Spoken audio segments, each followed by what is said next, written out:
বৃষ্টির দিন আসলে আমার শুধু ঝাল, ঝাল জিনিসগুলি খেতে ইচ্ছা করে সবচেয়ে বেশি।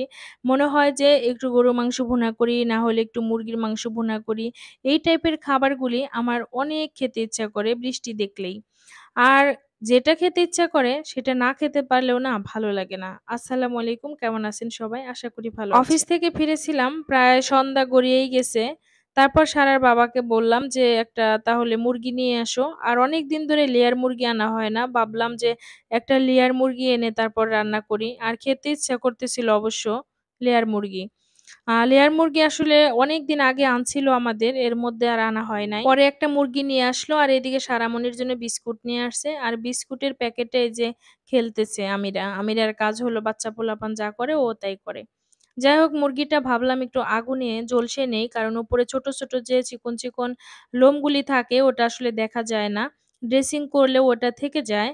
মানে চোখে দেখা যায় বাট ওটা তোলা যায় না চামড়া থেকে। এজন্য একটু পুড়িয়ে নিলাম। আজকে মুরগিটা আবার আমিই কেটে নিচ্ছি। কারণ ভাগ্নি সবসময়ই মুরগি কাটে, ওকে দিয়েই কাটাই। আর ভাবলাম তাহলে আজকে আমি কেটে তারপর রান্না করি। এইজন্য কাটতে বসছি। আর দেখলাম মুরগির পেটে তো ডিম হইছে। আমার কাছে তো অনেক ভালো লাগে যে মুরগির পেটের এই ডিমগুলা। অবশ্য ছোটবেলায় এগুলি আমি একেবারেই পছন্দ করতাম না। ছোটবেলায় আসলে যা পছন্দ করতাম না, বড় হয়ে অনেক কিছু সেগুলি পছন্দ করি, খাই, ভালোই লাগে। এদিকে আমিরার কাজ এই যে বাজার সদাই যা নিয়ে আসবে ওগুলি একটু, একটু করে খাবে। মানে ও দেখলে এরকম করে। যাই হোক মুরগির মাংসটা কিন্তু আমার কাটা হয়ে গেছে। এখন একটু ধুয়ে নিচ্ছি। আর এই মুরগির মাংসের চামড়াগুলা আসলে অনেক বেশি ভালো লাগে। আর মাংসও কিন্তু অনেক হয়েছে। ২ কেজির উপরে ছিল। অবশ্য লেয়ার মুরগি অনেক বড়, বড় থাকে। প্রায় মনে হয় ২.৫ কেজি ছিল এই মুরগিটা। আর খেতেও ভীষণ মজার ছিল এই মুরগিটা। আর এইদিকে ভাবলাম অর্ধেকের বেশি রান্না করব আর খানিকটা রেখে দেব। ওইটা আবার পরে রান্না করব। আর যেহেতু মানুষ হলো আমরা ৪ জন, সারামণি তো ছোট মানুষ। ও খায় কিন্তু ১ টুকরা ২ টুকরার বেশি খায় না। আর ও প্রতিদিনই মুরগি রান্না করতে হয় সারার জন্য আলাদা। আমরা যে খাবারই খাই না কেন সারার জন্য প্রত্যেকটা দিন মুরগির মাংস রান্না করতে হয়। মুরগি রান্না না করলেও কিছুতেই খেতে চায় না। আর এইদিকে মাংসটা আমি একটু মানে মাখা, মাখা টাইপের রান্না করব। মানে একটু ঝোল, ঝোল এরকম রাখবো। আর যাই হোক আমার রান্নাটা কিন্তু হয়েই গেছে।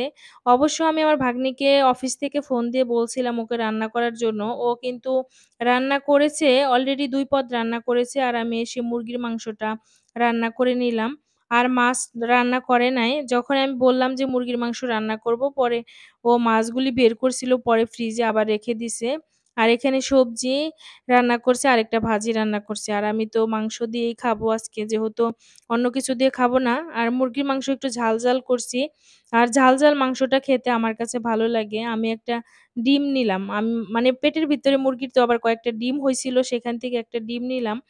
তো এই ডিমটা খেতে আমার কাছে অনেক ভালো লাগে। আর এই মুরগির যে চামড়া এটাও কিন্তু ভীষণ মজার ছিল। আমার কাছে তো অনেক পছন্দ এই মুরগির চামড়াটা। আমার কাছে তো আসলে আজকে মুরগির মাংসটা ভীষণ ভালো লাগতেছে। আর দেখা যায় মাছ বা মাংস যেটাই হোক না কেন, এনে সাথে, সাথে যদি রান্না করি তাহলে কিন্তু সেটা খেতে বেশি ভালো লাগে। ফ্রিজে রাখলে আসলে অতটা বেশি ভালো লাগে না। যাই হোক এদিকে কিন্তু আমরা সবাই খেতে বসে গেছি আর আমিও খাচ্ছি। আমি তো খুব মজা করে খাচ্ছি। এদিকে সারামণি আবার খেতে পারে না। ওর বাবা মাংসগুলি ছেড়ে দিচ্ছে। তারপর একটু, একটু করে খাচ্ছে। সারামণি তো ভাতই খেতে চায় না। যাই হোক আমার ভিডিওটি যদি ভালো লাগে অবশ্যই লাইক, কমেন্ট, শেয়ার করে পাশেই থাকবেন। আবার নতুন কোনো ভিডিও নিয়ে চলে আসবো। সবাই ভালো থাকুন, সুস্থ থাকুন। আল্লাহ হাফেজ।